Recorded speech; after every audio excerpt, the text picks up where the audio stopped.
आगे बढ़ते हैं, जहां आपको बता दें इस वक्त की अहम खबर सामने आ रही है। अहम खबर इस वक्त की आपको बता दें, खबर ग्वालियर से है, जहां परिवहन विभाग के धन कुबेर और पूर्व आरक्षक सौरभ शर्मा की करीबियों पर ईडी की छापेमार कार्रवाई पूरी हो गई है। रिटायर्ड सीनियर सब रजिस्ट्रार के अरोरा के घर और दफ्तर में सघन छानबीन के बाद ईडी ने अपनी कार्रवाई पूरी की।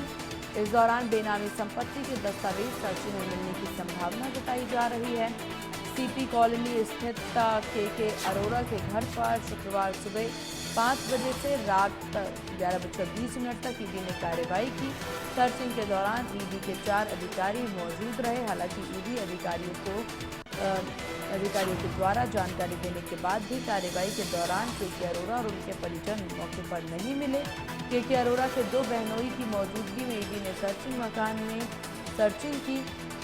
मकान में रहने वाले 2 किराएदारों से भी पूछताछ की गई। घर के बाहर के अरोरा की खड़ी कार की भी सर्चिंग की गई। ईडी अधिकारी अरोरा के घर से कुछ बैग लेकर के रात को रवाना हुए।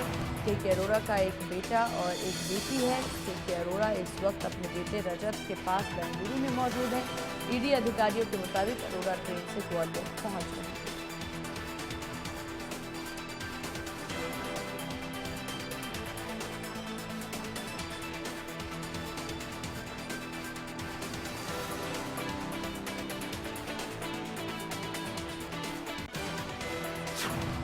ज्यादा जानकारी के साथ संवाददाता संतोष फोन लाइन पर हमारे साथ।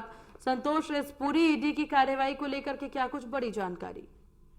देखिए, ईडी ने जो कार्रवाई की है, सौरभ शर्मा से जो जुड़े हुए लोग हैं उनके 60 खानों पर, जिसमें ग्वालियर भी शामिल है, वहां पर छापेमार कार्रवाई की थी। और बात ग्वालियर की जाए तो ग्वालियर में पूर्व जो सब रजिस्ट्रार हैं और उनके घर पे छापामार कार्रवाई की गई थी। इनका नाम के अरोरा है। और ये अगर देखा जाए तो सौरभ शर्मा के जो मौसेरे जीजा हैं विनय हाथवानी उनके बिजनेस पार्टनर हैं। और भोपाल में जिस 54 किलो सोना और 11 करोड़ रुपए जो कैश जिस फार्म हाउस से मिला था, वो अरोरा के जो बिजनेस पार्टनर हैं विनय हाथवानी का फार्म हाउस बताया गया है। और ये के अरोरा की पत्नी के नाम ये संपत्ति है।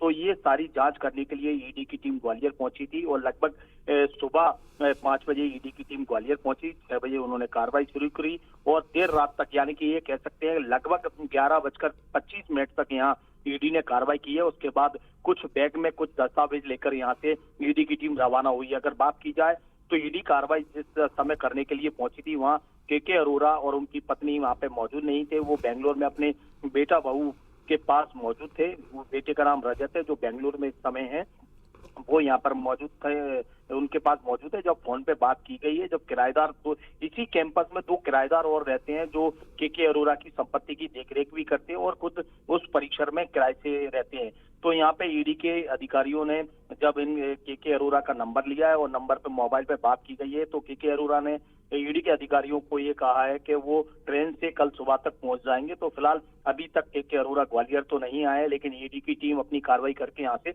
रवाना हो चुकी है। वहीं बात की जाए के अरोरा के 5 और भाई हैं जो कि मुरार क्षेत्र में ही रहते हैं, यानी कि ग्वालियर के मुरार थाना क्षेत्र में ही रहते हैं।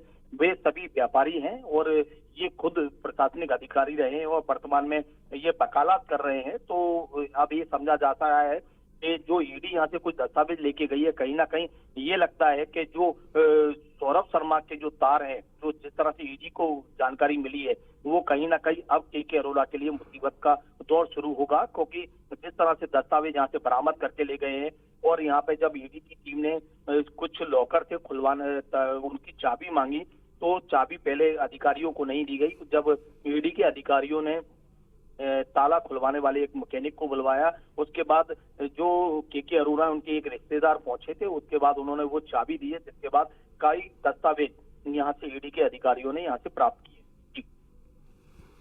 चलिए ठीक है संतोष, आपका बहुत शुक्रिया तमाम जानकारी साझा करने के लिए।